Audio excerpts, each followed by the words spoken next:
Oke, selamat pagi. Wassalamualaikum warahmatullahi wabarakatuh. Shalom Swastiastu, Namo Buddhaya, Salam Kebajikan.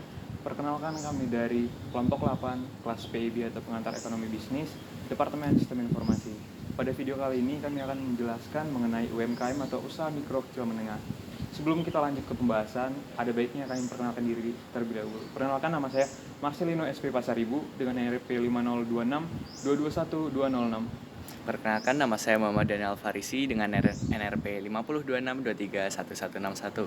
Perkenalkan, saya Nabila Radatul Aisy, Kusrianingrum dengan NRP 5026231025. Dan perkenalkan, nama saya Devita Oya Syarif dengan NRP 50262311100. Oke, sebagaimana yang tadi saya katakan, kami akan membahas UKM dan UMKM atau usaha kecil menengah dan usaha mikro kecil menengah. Sebelumnya aku mau nanya dong, usaha itu ada apa aja sih? Kalian boleh tahu nggak? Kalau dari segi yang aku bisa lihat juga di Indonesia ini kan banyak banget ya mas jenis usaha. Itu tuh ada mulai dari usaha mikro, usaha kecil menengah, sampai yang usaha makro. Buat mikro sendiri mungkin dari Daniel bisa kasih tahu juga nggak ke kita lebih jelas terkait usaha mikro tuh apa sih? Nah, menurut pandangan saya nih ya, usaha mikro tuh yang paling dekat deh sama kita. Soalnya kenapa? Biasa kita temui di masyarakat kayak pengusaha-pengusaha kecil kayak cuman jualan pentol, jualan makanan ringan, atau yang kayak jualan warteg, sebenarnya itu kan juga termasuk usaha mikro kan. Nah, untuk yang usaha kecilnya sendiri itu ada kayak satu tingkat di atasnya gitu. Jadi kayak yang usahanya lebih kayak toko kelontong mungkin itu termasuk usaha kecil ya. Begitu sih. Mungkin ada tambahan dari Mbak Devita. Selain mikro sama kecil, ada juga usaha menengah. Menengah itu ukurannya daripada dua usaha yang lain itu paling besar. Begitu. Oh Kalau ya, di contohnya sektor. ada apa aja ya? Contoh menengah. Untuk menengah sih mungkin yang kayak toko kelontong lagi. Toko kelontong itu levelnya lebih tinggi lagi. Jadi kayak toko kelontong punya cabang. Jadi kayak buka semacam franchise gitu, tapi bukan franchise.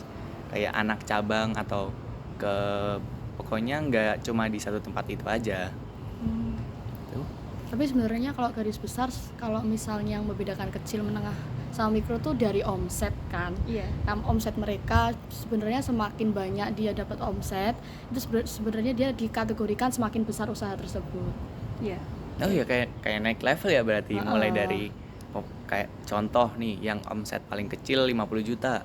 Terus naik lagi ke 500, terus naik lagi ke 1M gitu ya. Jadi sebenarnya dari usaha mikro pun dia juga bisa berkembang. Jadi usaha ke menengah sampai ke makro pun juga bisa seiring berjalannya waktu. BTW omset itu apa sih? Omset. Kan banyak yang nggak tahu nih. Oh iya, Omset itu apa sih? sebenarnya kayak penghasilan atau pemasukan dari usaha tersebut itu bisa dihitung dari tiap bulan, tiap tahun. Tapi rata-rata omset itu dihitungnya per tahun sih. Karena Oke. itu bisa ngelihat gimana perusahaan itu bisa berkembang seiring berjalannya waktu, kayak gitu aja sih mas. Oh, berarti omset itu pemasukan kotor ya. Jadi Iya, betul. belum termasuk laba, belum termasuk bagaimana pengeluarannya. Oke. Sekarang aku udah ngerti sih, ada usaha mikro, ada usaha kecil dan usaha menengah. Terus aku pernah dengar namanya UKM, usaha kecil menengah. Terus ada UMKM, usaha mikro kecil menengah. Itu apa sih? Kan tadi udah ada yang kecil, ada mikro menengah. Kok digabung sekarang? Mungkin nih ya mas, perbedaannya UMKM sama UKM tuh UKM lebih ke level yang berbeda juga, kayak lebih ke mini gitu. Jadi sebenarnya perbedaannya nggak seberapa jauh, kayak sebenarnya sama-sama fleksibel, sama-sama dari masyarakat juga. Terus tapi UKM kayaknya lebih levelnya ada di level yang lebih kecil gitu. Oke. Kalau misalnya UMKM sih gitu, kalian pernah lihat nggak misalnya sebuah UMKM nih yang membedakan ketika UMKM ini udah bisa disebut UKM itu apa sih? Kan paling bawah ini UMKM ya, naik dia ke UKM itu ketika apa? Ketika omsetnya bertambah kah? Atau asetnya bertambah kah? Atau apa biasanya yang ngebuat itu? Kalau dari banyak yang di lapangan itu rata-rata ngelihatnya dari gimana dia bisa survive dan semakin banyak investor yang bisa masuk ke UMKM tersebut, itu biasanya bisa gambarin kalau bisnis tersebut lebih berkembang mas. Jadi kalau misalnya UMKM itu mereka cenderung untuk mengembangin bisnis mereka benar-benar sendiri, makanya mereka disebut kecil. Tapi kalau misalnya udah ada investor, terus dia juga udah makin berkembang dari segi tadi omset dan lain sebagainya, itu bisa jadi dia juga naik jadi UKM kayak gitu Oh sih. iya, berarti lebih sustain gitu ya, Betul. lebih tahan jadi Iya. nggak yang masih abu-abu tokonya, usahanya gitu. Dan juga ini UMKM itu ada kriterianya di pasal Undang-Undang Nomor 20 Tahun 2008 tentang UMKM. Kalau usaha mikro itu bisa tergolong sebuah usaha mikro UMKM bila memiliki aset atau kekayaan bersih minimal sebanyak 50 juta. Itu di luar aset tanah dan bangunan dan memiliki keuntungan dari usahanya sebesar 300 juta. Oke, berarti yang membedakan lebih ke aset ya, aset yang dimiliki antara UMKM ataupun UKM. Iya. Oke, dah masuk mengenai gimana sih UKM dan UMKM di Indonesia. Kalian pernah dengar nggak? Kayak atau mungkin di sekitar kita ada apa sih masalah atau mungkin yang kalian pernah lihat atau ada perbincangan mengenai UMKM atau UKM? Kalau dari yang terdekat sih paling banyak kalau UMKM itu emang dari segi makanan sih, F&B. F&B. Kalau dilihat-lihat karena kan ya di Indonesia sendiri kan masyarakat kan akan kebutuhan pangannya juga tinggi. Dan mereka juga ngelihat peluang opportunity bisnis di Indonesia sendiri kan dari food and beverage sendiri, dan mereka juga lebih mudah untuk menjangkau masyarakat yang mungkin lebih di daerah yang kecil itu dari segi makanannya. Jadi semakin mereka jual makanan sesuai dengan kebutuhan masyarakat tersebut, semakin besar pula keuntungan bisnis yang didapat. Jadi yang aku lihat sekarang itu yang paling banyak itu dari segi F&B sih kalau UMKM. Kalau dari kalian sendiri gimana? Iya, kalau F&B soalnya juga pasti dibutuhin manusia kan. Manusia butuh makan sehari-hari dan makan tuh kebutuhan pasti yang kita nggak cuma pasti kan ada yang kadang merasa bosan makan ini. Nah, itu bisa ganti ke makanan. Makanya itu kalau invest ke F&B sih iya memang betul sih buat nyata. Terus ya kayak kemarin masalahnya Raffi Ahmad itu. Oh, iya. Iya, masalah Raffi Ahmad kan juga dia invest besar ke apa ya, Rojo Sambal. Ya itu kan termasuk UMKM kan Rojo Sambal itu. Jadi kayak dia dari warung kecil di pinggir jalan yang pertamanya jualan juga waktu masih ilegal, dia tempat aja diem-diem harus bayar ke preman-preman yang ada di daerah tersebut, sampai akhirnya Raffi Ahmad datang buat invest. Itu kan kayak batu loncatan banget kan buat bisnis dia sendiri. Tapi kenapa ya Raffi Ahmad itu memilih warung itu? Kayak kan UMKM itu kan berisiko untuk diinvestasi. Kenapa Raffi Ahmad bisa berani gitu? Nah, berdasarkan berita-berita nih, Raffi Ahmad tuh kayak udah pernah nyoba, terus ngerasain, wah ini enak nih, ini ada potensi besar nih kalau digedein, kalau orang tahu nih bakal jadi lebih besar lagi. Makanya dia berani. Jadi sebenarnya semua tentang invest tuh nggak langsung yang kayak cuma berdasarkan data, tapi bisa secara langsung dicoba. Jadi Kayak intuisi gitu.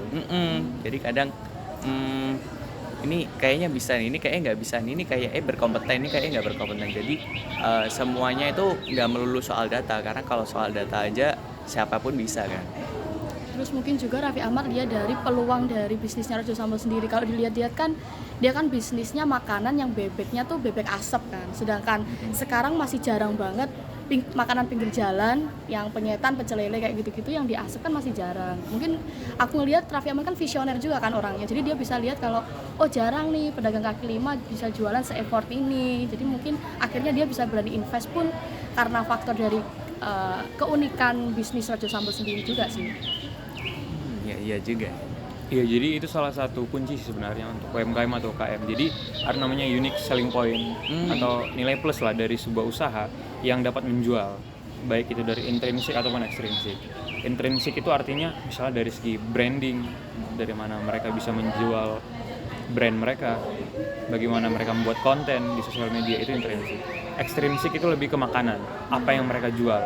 Misalnya mereka menyediakan jasa, apakah jasanya itu sudah memuaskan pelanggan, atau misalnya kayak makanan kayak Rojo Sambal tadi, enak nggak bebeknya, matang dengan sempurna atau enggak, kayak gitu-gitu. Jadi banyak unique selling point yang bisa dijual UMKM sebenarnya, yang membuat mereka bisa sustain dan stabil. Terus bahas UMKM juga kan, kemarin juga ada yang lagi viral-viral, lagi yang bahas itu anak kecil yang dia bikin usaha sepatu gitu, sampai dia kan putus sekolah, terus gitu dia bikin diajak kakaknya buat bikin usaha sepatu. Nah itu sempat viral kan, kayak anak kecil kok udah berusaha bikin sepatu, tapi rame juga kan, maksudnya pasarnya menjadi besar, terus dianya terkenal. Tapi menurut kalian gimana pendapat kalian terhadap anaknya yang Kalau aku lihat dari berita itu kan pro kontra ya, ada yang dukung, ada yang kayak gimana. Tapi kalau aku sendiri sih jujur aku senang sih lihat potensi-potensi, maksudnya seumuran dia yang masih kecil, kita aja belum kepikiran gak sih umur segitu buat bikin ide-ide yang seunik kayak gitu, tapi ternyata dia bisa dengan percaya diri ngembangin bakat apa yang dia punya, dan ternyata juga bisa diminati juga oleh banyak orang. Artis-artis juga banyak yang beli juga nggak sih? Raffi Ahmad Iya, dibikinin, iya, Deddy benar. Corbuzier dibikinin. Iya, kayak ternyata juga menarik loh kalau anak-anak itu ide-idenya kan masih fresh juga kan. Dari kamu sendiri gimana? Kalau menurutku berusaha sejak 13 tahun itu sangat jarang dan juga kayak udah menghasilkan uang dari usia yang sangat muda gitu. Kalau dari saya sendiri, saya pas kelas 13 tahun nggak kayak bergantung sama orang tua gitu, jadi salut banget sih. Oke. Jadi memang gak ada batasan ya untuk membuat Iya. usaha, untuk buat UMKM selagi bisa. Dan kalau dibilang orang ya, jadi keberuntungan itu gak ada, adanya ketika momentum bertemu dengan persiapan. Itulah keberuntungan. Itulah mungkin pecah telurnya dari anak itu tadi kan, mengenai usaha sepatunya. Oke, kita sambung mengenai keterlibatan pemerintah dengan UMKM atau UKM di Indonesia. Kalian setahu apa sih mengenai pemerintah terlibat mengenai UMKM atau UKM? Pernah dengar nggak? Mungkin kayak pemerintah membuka sebuah e-commerce atau menutup e-commerce mungkin, kayak isu-isu yang beredar selama ini? TikTok Shop. Ya. Oke. TikTok Shop. Jadi kayak kemarin kan sempat banyak perdebatan kan Mas. Contohnya yang TikTok Shop tuh di Jakarta kayak di Pasar Senen. Nah itu sampai bikin spanduk-spanduk, bikin Akhirnya poster-poster ditutup. gitu. Tutup TikTok Shop, kami nggak bisa jualan. Tutup TikTok Shop gini-gini. Padahal kan sebenarnya juga banyak UMKM yang berjualan lewat TikTok Shop. Benar. Nah, cuma perbedaannya di situ aja. Jadi yang di Pasar Senen udah beli sewa tempat. Sedangkan yang TikTok Shop tuh kita bebas nih, bisa jualan di rumah, bisa jualan di gudang. Jadi kita nggak perlu sewa tempat buat ngeluarin biaya lebih. Jadi kayak sebenarnya ya emang ada pro kontranya juga sih, sampai kemarin kan ditutup akhirnya. Oke. Kalau kalian sendiri lebih tertarik belanja offline atau online sebenarnya? Online. Kalau aku sih emang online sih, Mas. Jadi Iya, sebenarnya Online. nggak bisa nyalain juga buat pedagang di pasar itu tadi yang disebutin Daniel, yang katanya mereka sedih karena dagangannya nggak laku, kalah sama yang jualan di online dan lain sebagainya. Tapi kalau dilihat-lihat juga emang sekarang kan media sosial lebih berkembang juga kan. Jadi alangkah baiknya juga mereka bisa menyesuaikan juga sama perkembangan media sosial. Mungkin bisa juga join ikut sale di TikTok Shop dan lain sebagainya kan juga nggak masalah kan. Selagi TikTok Shop kan sekarang kalau nggak salah habis dibuka lagi nggak sih? Kemarin ditutup terus ternyata dibuka lagi. Itu mungkin karena ya pemerintah juga akhirnya mempertimbangkan gimana nasib para pedagang-pedagang yang jualan di TikTok Shop tersebut, dan mereka dapat income dari tempat itu, dan akhirnya bisa ngembangin juga bisnis-bisnis kecil di Indonesia. Makanya mungkin akhirnya dibuka lagi juga. Jadi itu sebenarnya peluang yang bagus juga buat menurut aku ya.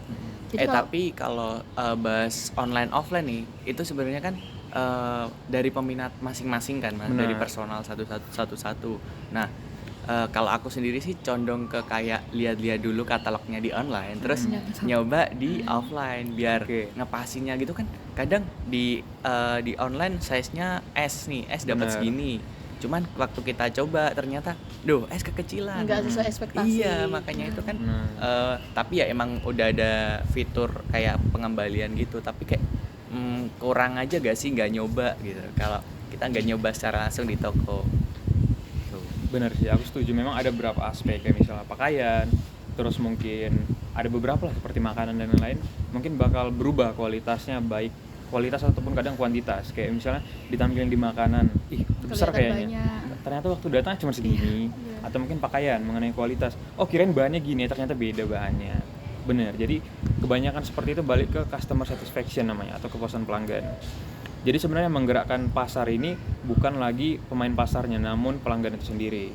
Karena banyaknya disrupsi atau perubahan ketika kemarin Covid kan, ketika masyarakat udah terbiasa memesan segala sesuatu dari online, sehingga mereka merasa kayak udah praktis, udah efektif, kenapa harus kesana lagi.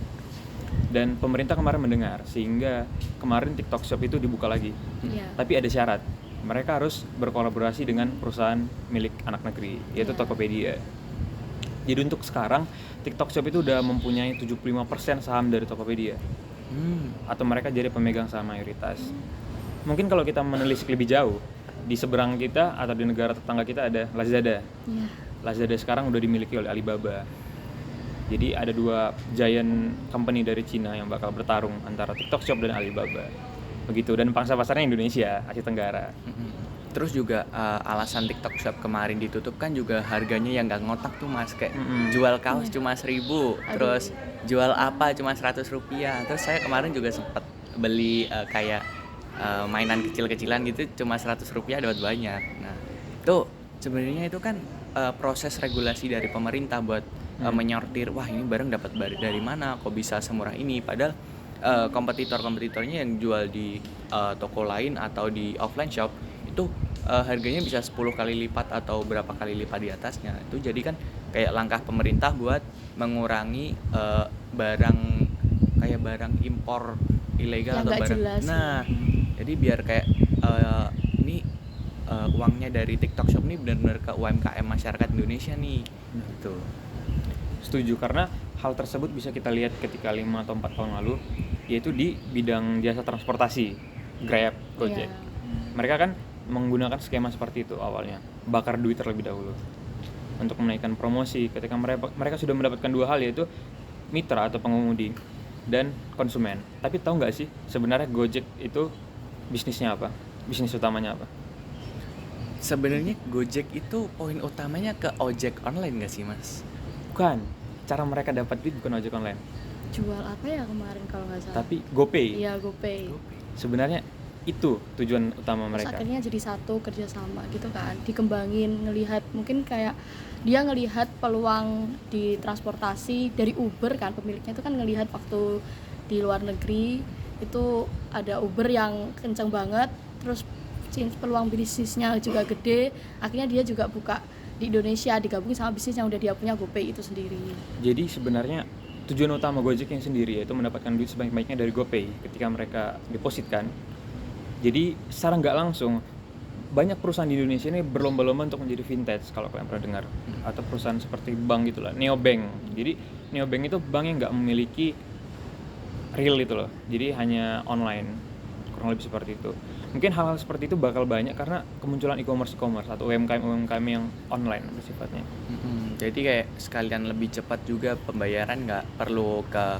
Nah kalau yang dulu-dulu tuh pembayaran kayak harus transfer atau bukan transfer sih, ke itu Langsung ke tempat langsung. Iya, ke tempat langsung atau ke ATM. Nah untuk mengurangi biaya operasional tuh, dan paling bikin customer malas gak sih mas kalau itu. Makanya juga Gojek bikin GoPay, terus kayak yang neobank tadi.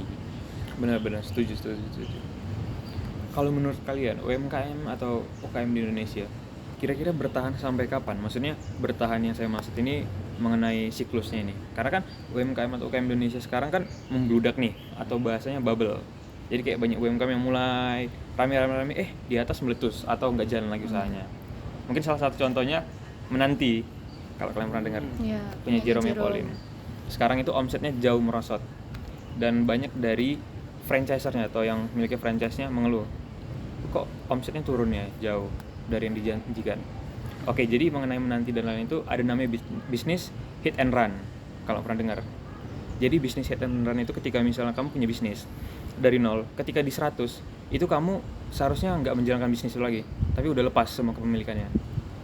Karena bisnis itu tergantung ke pemiliknya, bukan ke bisnis itu sendiri, ya kan? Karena Jerome Pauline gitu. Ketika dia udah nggak terlalu masa jayanya lagi, bakal turun tuh bisnis. Kurang lebih seperti itu. Itu mengenai UKM dan UMKM. Oh ya, buat itu juga nambahin yang di Menanti itu kan sebenarnya kalau dari point of view pelanggan ya mas, itu kan kayak dia menang menjual Jerome-nya, walaupun harganya cukup pricey ya. Jadi kayak untuk satu seukuran minuman pada umumnya. Nah itu juga agak pricey. Jadi emang yang dijual Jerome-nya. Jadi kayak sebenarnya itu UMKM yang cuma tren aja. Dan terus kayak ada kesalahpahaman kayak pemegang saham sama yang waktu pembagian jumlah sahamnya kan mas, yang akhirnya membuat penurunan, yang membuat kurangnya kepuasan dari itu pemegang saham. Benar. BTW kalian sini ada yang suka minum mixer nggak? Mixue suka. Siapa yang lebih pernah ke nyoba es krim mixer? sih. Benar. Semua at least udah pernah nyoba sih. Betul. Karena udah di mana-mana. Menurut kalian gimana sih cara Mixue dapat untung? Kan murah itu hitungannya.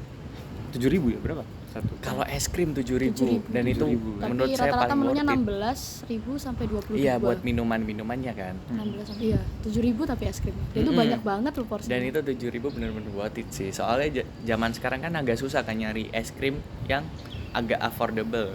Biasanya kan ke McD, ke KFC itu paling 10.000 lebih. Nah, makanya itu ada Mixue yang cuma 7.000. Betul. Menurut kalian untungnya dari mana sih Mixue? Aduh, kalau Nggak itu rugi ya mereka? sepengetahuanku mereka tuh yang dijual tuh alatnya pembuat es krim itu. Jadi sebenarnya kalau kalian tahu di Mulios kan ada Mixue juga kan. Samping Mixue kan ada brand es krim lain yang Widring itu. Itu isunya, itu kepemilikannya tuh sama, cuman mereka beli di tempat yang sama, di brandnya Mixue sendiri itu beli alatnya, tapi mereka bikin branding yang berbeda, dua merek Widring sama Mixue. Karena kalau dicoba rasanya juga menurut aku sama aja, aku juga udah nyoba dua-duanya kan. Dan itu sama aja, dan menu-menunya juga sama persis, tapi konsep brandingnya beda banget. Mixue kan kayak merah, logonya kan kalian tahu, terus yang Widring tuh biru, konsep dari warna aja udah beda banget. Tapi kalau dicoba rasanya tuh sama aja. Jadi setelah aku cari tahu, ternyata emang yang dijual dari Mixue sendiri tuh emang alatnya. Mereka jual alat pembuat es krimnya supaya orang-orang itu bisa bikin es krim yang enak dan dengan kos yang murah juga. Makanya mungkin untungnya bisa banyak juga Mas. Kalau dari sepengetahuanku sih seperti itu ya. Oke. Jadi bener banget tadi. Jadi sebenarnya Mixue itu menjual yang namanya supply chain. Kalau kalian pernah dengar, supply chain itu atau misalnya supply berantai. Misalnya saya ingin franchise sebuah perusahaan A. Saya memiliki perusahaan A. Jadi yang saya jual di sini, ketika saya menjual produk saya dengan murah, maka harus ada nilai yang saya jual lainnya. Itu supply chain. Supply chain ini ada apa sih? Yang pertama, franchise. Harga franchise Mixue misalnya 600 juta. 600 juta itu nggak plek ya 600 juta kita bisa langsung buka, enggak. 600 juta itu mereka udah ngasih paket. Misalnya 100 sekian juta dari 600 juta termasuk kayak paketnya gitu, itu mesinnya. Lalu yang kedua ada pelatihan karyawan, jadi manajemennya dari mereka juga. Dan yang ketiga ini yang mengikat franchiser Mixue, yaitu semua bahan itu harus dari Mixue sendiri. Makanya itu yang kayak dia bisa bikin jadi murah gitu ya Mas? Bener, karena secara nggak langsung, kalau kalian pernah nggak sih ngeliat Mixue di mall? Nggak pernah kan? Enggak. Benar. Karena itu salah satu strategi dari Mixue. Mereka nggak mau di perusahaan atau di usahanya itu ada brand lain. Makanya mereka hanya kayak di satu tempat gitu. Atau mungkin kalian pernah lihat di Bandung itu ada Mixue, mereka berhadapan. Iya. Deket banget. Bener-bener ada kayak Indomaret sama Alfamart. Betul. Secara nggak langsung di sini kita bisa lihat kalau yang punya Mixue ini, chairman-nya itu dia nggak memikirkan franchisernya.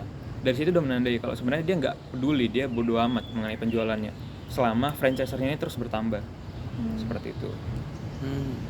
Iya juga sih. Emang soalnya kan juga Mixue ini terkenal dengan perusahaan dengan franchise salah satu yang terbanyak kan Mas di Indonesia. Kayak wah di mana-mana ada Mixue, kesini lihat Mixue, kesana lihat Mixue. Itu juga menjadi unique selling point-nya juga. Betul, benar. Jadi kayak wah Mixue ini lagi kesini ada Mixue bisa beli Mixue ini, kayak lagi kesana ada Mixue bisa beli Mixue ini. Jadi kayak nggak ke fokus ke satu tempat aja, tapi emang merata di mana-mana. Benar. Aku setuju banget. Jadi sama halnya mungkin kalau kita tarik garis lebih ke belakang lagi itu Indomaret dan Alfamart. Sebagaimana Alfamart juga tercetus dari ngelihat Indomaret kayak gitu-gitu. Lalu muncul Alfamidi dan lain-lain, banyak toko-toko yang mengikuti lah. Dan mereka malah bikin konsep strategi marketingnya tuh emang sengaja dibikin buat adep-adepan. Benar. Karena itu juga bisa jadi kesempatan milih juga buat kita para pelanggan. Kadang kan ada beberapa barang yang lebih murah di Indomaret, ada yang lebih murah di Alfamart. Akhirnya emang menurut aku emang konsep strateginya emang mereka sengaja buka depan-depanan gitu deh. Iya, dia buka depan-depanan tuh soalnya dia ini kalau cuma buka satu Indomaret nih di tempat atau satu Mixue, pasti di pemikiran kita beli nggak ya? Iya. Tapi kalau ada Indomaret sama Alfamart, pemikiran kita bisa berubah jadi kayak beli ke Indomaret apa ke Alfamart. Nah gitu. Oke, jadi setelah kita udah bahas banyak tadi ya mengenai apa sih UMKM, apa sih usaha, apa UKM, gimana keterlibatan pemerintah, gimana UMKM dan ada di Indonesia, dan gimana solusi dari pemerintah. Tadi kita juga banyak menyinggung mengenai kayak Mixue, TikTok Shop dan lain-lain. Banyak laksana dan kemari. Jadi sebenarnya apa sih kesimpulan yang kalian dapat mengenai UMKM ataupun usaha sejenisnya ini? Kalau dari semua yang saya lihat ya, yang saya dengar tadi, itu kayak setiap UMKM itu memiliki keunikan masing-masing, kayak mempunyai unique selling point sehingga customer itu kayak tertarik gitu sama UKM tertentu gitu.